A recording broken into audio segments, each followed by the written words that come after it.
जय श्री राम। जय हनुमान जी महाराज। हनुमत कथा में हम लोग श्री रामचरितमानस व श्री हनुमान चालीसा का आसरा लेते हुए हनुमत कथा में प्रवेश कर रहे हैं, क्योंकि रामचरितमानस से पहले हनुमान चालीसा लिखी थी, इसलिए उसका ही मंगलाचरण का आसरा लेते हुए कलिया पर पहुंचा दे प्रभु मानस में। तो फिर मानस का आधार तो हनुमत कथा के लेकिन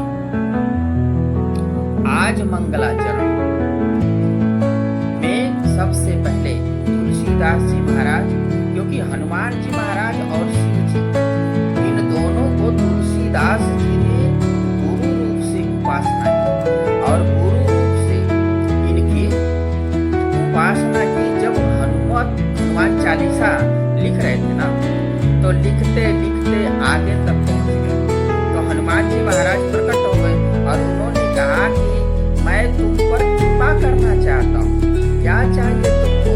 तो उन्होंने कहा यदि कृपा करना है तो जय जय जय हनुमान गोसाई, कृपा करो गुरुदेव की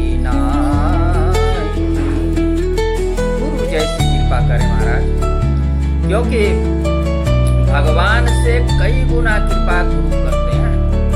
भगवान के पास तक जाने के लिए आपको मार्ग बताना गुरु का काम है और मार्ग पर चलने के लिए प्रेरणा देना भी गुरु का ही काम है।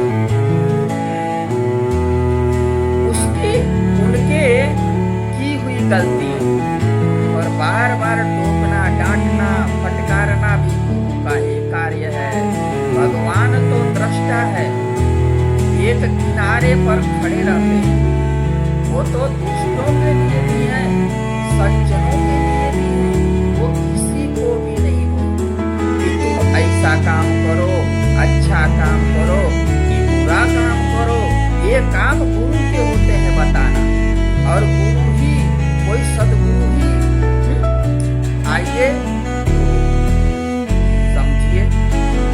कि भगवान मेरा इष्ट ही इसके रूप में मेरे पास में आया, क्योंकि जब ईश्वर को लगता है कि इस जीव को अपनी शरण देना चाहिए, तो वैसे कोई हनुमान जी जैसा है, नारद जी जैसा, कोई जैसा गुरु मिले।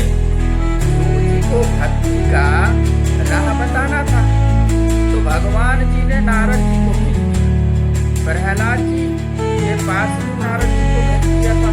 विभीषण को अपने पास बुलाना था, तो हनुमान जी महाराज को उनके पास भेज दिया था। तो भगवान शिव जी की भी उपासना की है। यही बालकांड में शुरू में ही ना, बालकांड में ही देखिएगा कि वंदे बोधमयम नित्यम गुरुम शंकर रूपिणम। शिव जी को भी गुरु रूप से प्रार्थना की है। और तुलसीदास जी महाराज ने और हनुमान चालीसा में राम जी की प्राप्ति के लिए हनुमान चालीसा है, क्योंकि गुरु कभी नहीं चाहता कि आपको मेरी प्राप्ति हो। हनुमान जी नहीं चाहते कोई व्यक्ति मुझे प्राप्त कर ले या मेरा, और कहते हैं कि चरण सरोज रज निज मनु मुकुर सुधारि, परिणौ रघुबर विमल जसु फलचार। श्री गुरु चरण सरोज रज ही नाम दिन रात रटता रहे।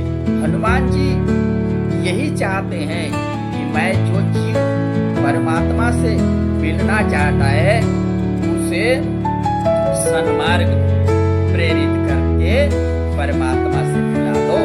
और गुरु का काम है कि एक जीव को ईश्वर से मिला दे, और इसीलिए तुलसीदास जी महाराज ने लिख दिया कि तुम्हारे भजन राम को पावे। हनुमान जी के भजन से हनुमान जी नहीं मिलते भैया। हनुमान जी जन्म जन्म मतलब जो जन्म जन्म का जो चक्कर है, जन्म मरण का जो चक्कर है वो समाप्त हो जाता है। और राम जी के भक्ति के लिए तुलसीदास जी ने मन में बचपन से ही, लेकिन राम मिलन के लिए सबसे पहली सीढ़ी हनुमान जी महाराज, उन्होंने हनुमान जी के ही चरण कमलों को पकड़ा था।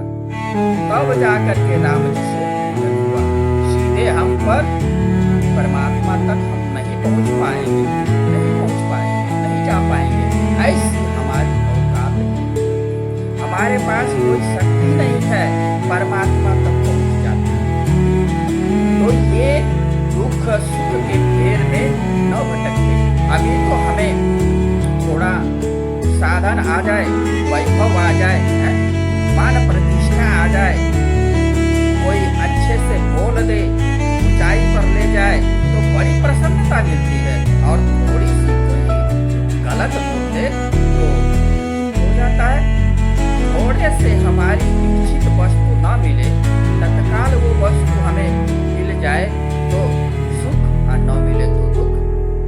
अभी तो हम सुख के दिन चैन में जकड़े हुए हैं, परमात्मा की प्राप्ति तो बड़ी दूर है, जबकि वो हमारे हृदय में ही है।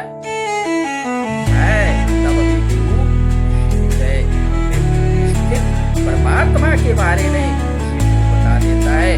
तो श्री हनुमान जी का वंदना करना सबसे पहले कहाँ से की? श्री गुरु से की। तुलसीदास जी महाराज सोचते हैं केवल गुरु, क्योंकि रामचरितमानस में तो सीधे गुरु लिख दिया है। बंदउ गुरु पद पदुम परागा, सीधे गुरु लिखा है। लेकिन हनुमान चालीसा में और अधिक आदर दिया गया है। गुरु को श्री का मुकुट पहना दिया गया है, श्री रूपी अलंकार लगा दिया गया है, आभूषण पहना दिया गया है। श्री गुरु चरण सरोज रज निज मनु मुकुर सुधारि, परिणौ रघुवर विमल जसु चारि। बुद्धिहीन तनु जानिके